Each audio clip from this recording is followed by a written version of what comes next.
Bismillahirrahmanirrahim. Assalamualaikum warahmatullahi wabarakatuh. Perkenalkan, nama saya Nanda Putri Ripana dengan NIM 24030014. Saya berasal dari Prodi Matematika Universitas Negeri Padang. Sebelumnya saya ucapkan terima kasih kepada Bapak Profesor Dr. Sukardi MT yang mana telah memberikan kesempatan kepada saya untuk presentasi pada hari ini.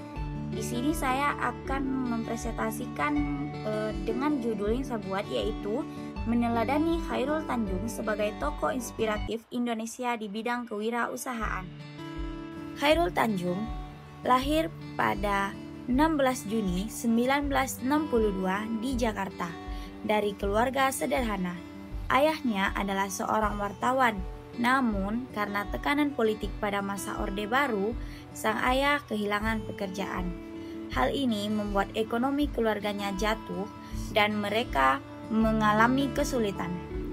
Namun, dari kondisi tersebut, Chairul tidak menyerah.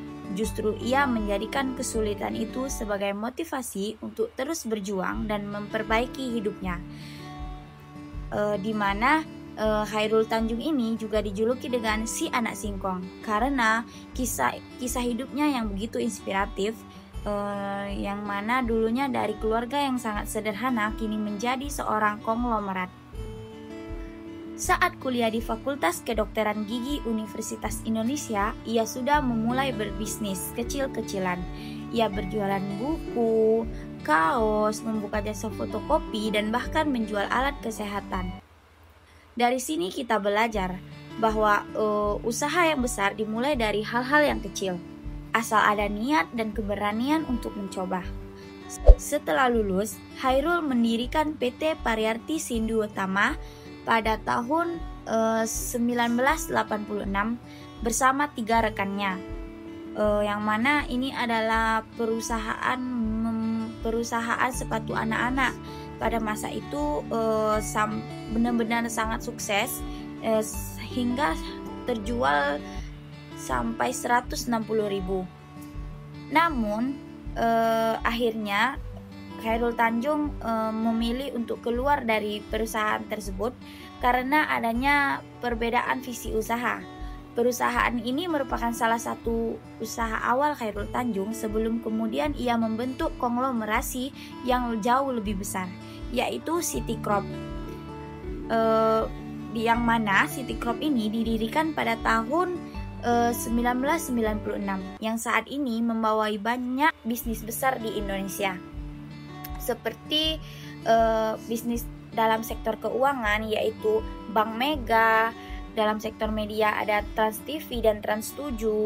Dalam bisnis dalam bentuk retail yaitu Transmart dan Korea4, dan bisnis media digital yaitu detik.com dan CNN Indonesia, dan bisnis kuliner yaitu The Coffee Bean dan Baskin Robbins.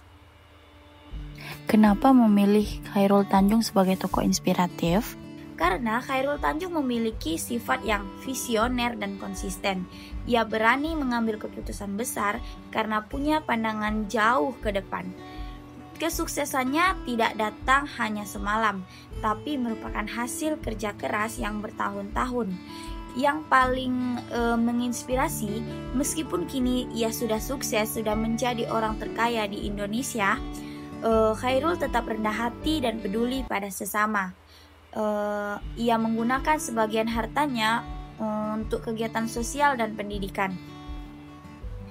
Dari kisah ini kita belajar banyak hal. Contohnya, kalau kita punya tekad, semangat, dan mimpi besar, kita bisa mengubah hidup kita dan bahkan bisa menolong sesama.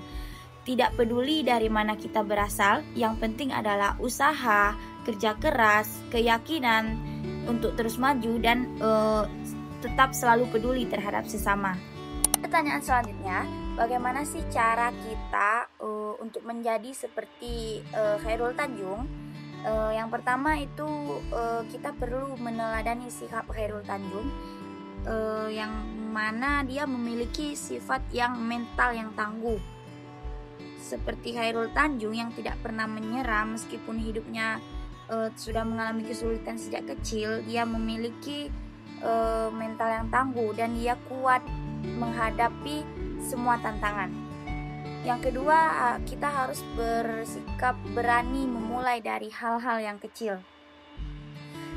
Seperti halnya Khairul Tanjung yang sudah saya ceritakan tadi, yang mana Khairul Tanjung sudah memulai usahanya kecil-kecilan. Ini membuktikan bahwa usaha besar bisa dimulai dari langkah yang sederhana asalkan ada niat. Pertanyaan selanjutnya yaitu alternatif kegiatan atau judul proposal yang bisa diambil dari toko Khairul Tanjung apa sih?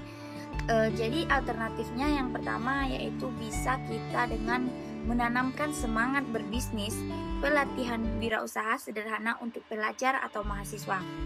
Tujuan utamanya adalah menanamkan jiwa kreatif, mandiri dan pantang menyerah sejak dini agar pelajar atau mahasiswa berani memulai usaha kecil sebagai bekal di masa depan. Aktivitas selanjutnya bisa dilakukan yaitu talkshow inspiratif kisah sukses Khairul Tanjung, yang mana tujuannya memberi motivasi kepada generasi muda agar semangat membangun masa depan. Bisa juga dengan menampilkan video Khairul Tanjung seperti link yang sudah saya kirim tadi, yang mana jika kita menonton video inspiratif dari Khairul Tanjung pasti akan muncul di dalam diri kita untuk menjadi bagaimana menjadi seperti Khairul Tanjung.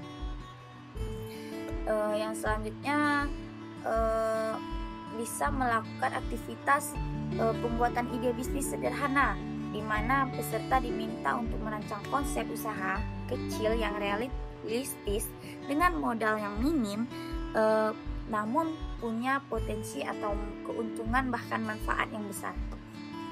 Selanjutnya, judul proposal kegiatan berdasarkan toko Khairul Tanjung ini bisa apa saja sih? Jadi di sini saya mengambil 4 judul. Ada 4 pilihan judul untuk proposalnya. Yang pertama, menumbuhkan jiwa wirausaha, kreatif, dan peduli sosial ala Khairul Tanjung. Judul yang kedua, bisa membangun semangat wirausaha dan kepedulian generasi muda bersama teladan Khairul Tanjung. Judul yang ketiga, generasi muda mandiri, kreatif, dan peduli belajar dari Khairul Tanjung. Dan judul yang keempat yaitu pengembangan jiwa kewirausahaan generasi muda melalui tokoh inspiratif keteladanan Khairul Tanjung. Dari keempat judul tadi, saya tertarik dengan mencoba membuat proposal dengan judul yang keempat, yaitu pengembangan jiwa kewirausahaan generasi muda melalui inspirasi keteladanan Khairul Tanjung.